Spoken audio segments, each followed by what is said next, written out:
Mở đăng pi là tập hợp chấp channelចំនួន2ប្រភេទកីឡាដែលអត្តពលិកកម្ពុជាត្រៀមចូលរួមស៊ីហ្គេមឆ្នាំ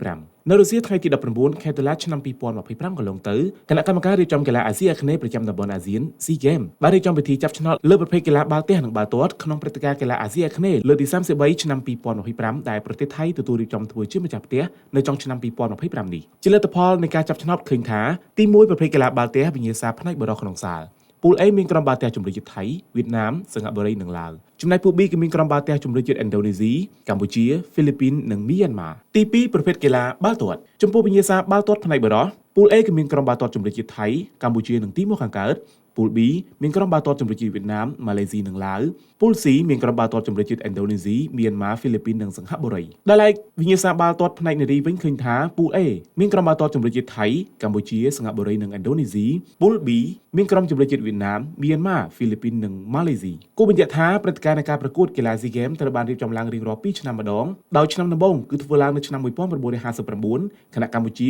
ទើបតែទទួលរៀបចំធ្វើជាម្ចាស់ផ្ទះបានយ៉ាងជោគជ័យនៅឆ្នាំ2023កន្លងទៅដោយក្នុងនោះអត្តពលិកកម្ពុជារកបានមេដាយសរុបចំនួន282គ្រឿងដោយមេដាយមាសទទួលបានចំនួន81គ្រឿងមេដាយប្រាក់74គ្រឿងនិងមេដាយសំរឹទ្ធចំនួន127គ្រឿង